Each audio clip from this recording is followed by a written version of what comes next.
Ketika hati telah mendua, episode 25, rasa itu masih ada. Pukul 10 malam, mobil Farhan baru sampai di depan rumah. Tidak ingin mengganggu orang rumah yang mungkin saja sudah tidur, ia turun dari mobil, membuka pintu pagar lalu memasukkan mobilnya. Rumah Niken memang tidak memiliki garasi khusus. Hanya ruang terbuka di samping teras yang muat untuk sebuah mobil dan 2 sepeda motor. Setelah mengunci mobil dan pintu pagar, pria itu masuk ke rumah. Pintu memang tidak dikunci. Lampu ruang tamu sudah dipadamkan. Tidak ada tanda-tanda penghuni rumah masih terjaga. Ia segera melangkah menuju kamar. Setelah berada di dalam kamar, tampak Niken yang masih terjaga duduk di sofa yang biasa ditiduri Farhan.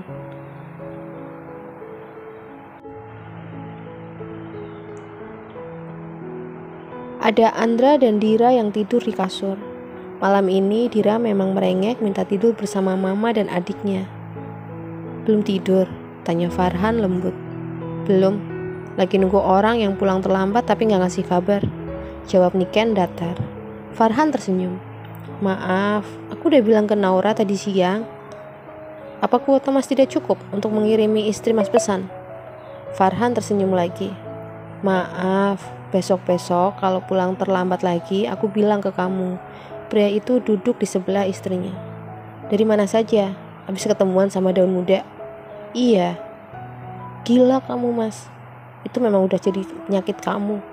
Salah kalau aku percaya kamu udah berubah." Lagi-lagi Farhan tersenyum. Ia lega. Meskipun Niken belum bisa mencintainya lagi, setidaknya wanita itu masih punya rasa cemburu terhadapnya. Kalau memang dirinya tidak terlalu percaya diri.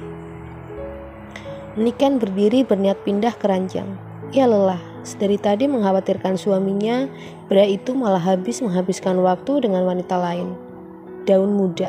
Namun sebelum Niken menjauh, Farhan memegang tangan wanita itu.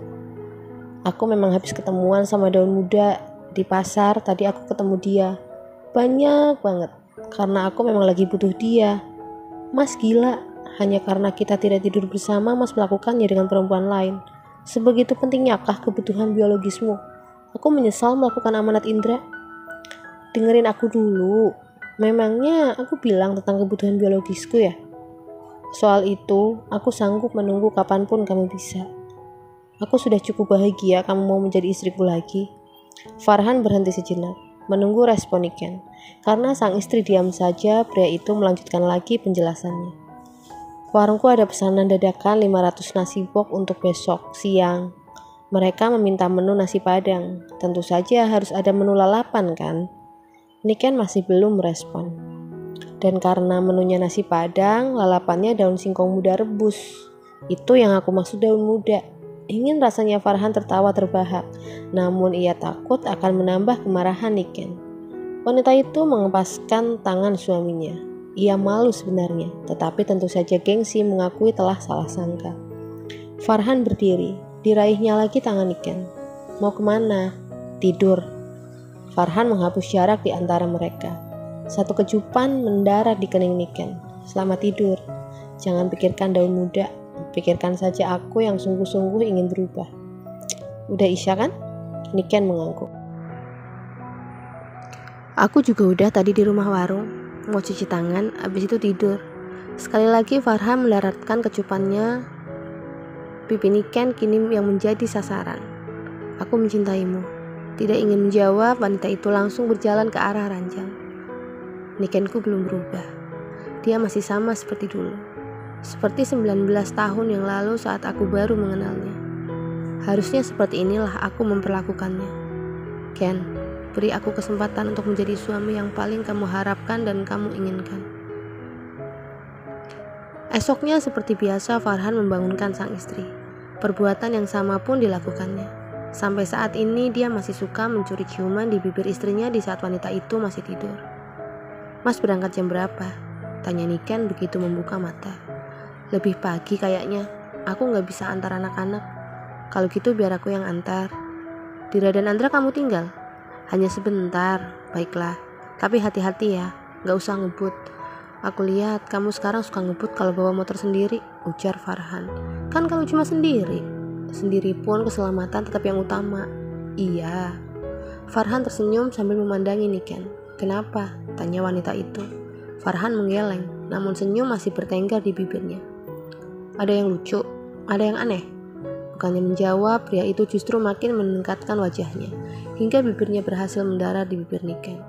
Wanita itu menegang di tempatnya. Sadar dengan reaksi istrinya, Farhan langsung menegakkan tubuh. Diusapnya bibir sang istri dengan ibu jari pria itu ke kiri dan ke kanan. Tentu saja hal itu membuat tubuh Niken merespon. Begitu juga dengan tubuh Farhan. Tak ingin kebablasan, ia segera berdiri. "Aku wudhu dulu." "Iya, Mas." Setelah mengantar Naura dan Aira, Niken segera menyusul Farhan ke warung. Hari ini ia akan membantu suaminya itu, sedangkan Dira dan Andra ditinggal di rumah. Ia sudah meninggalkan asinya yang dibekukan di dalam freezer. Pegawai Farhan yang sudah bekerja sejak dulu sangat senang melihat kehadiran bu bosnya lagi. "Wah, akhirnya ibu kembali ke sini," ujar salah satu dari mereka. "Iya, katanya ada pesanan. Aku ingin membantu kalian." "Wah, terima kasih banget, Bu." Niken tersenyum. Farhan yang mendengar suara Niken dari dapur langsung menghampiri. "Udah antar anak-anak?" "Udah, aku mau membantu di sini. Boleh kan?" "Siapa sih yang berani melarang Bu Bos?" Farhan tersenyum lebar. "Andra nggak rewel?" Semoga enggak. Tadi aku udah simpan ASI di freezer." "Apa yang bisa aku bantu?" tanya Niken. "Gimana kalau melipat kardus?" "Boleh. Ada di sebelah. Ada anak-anak di sana." "Oke, aku ke sana." Farhan mengangguk. Setelah Niken keluar dari warung, pegawai Farhan langsung menggoda sang bos.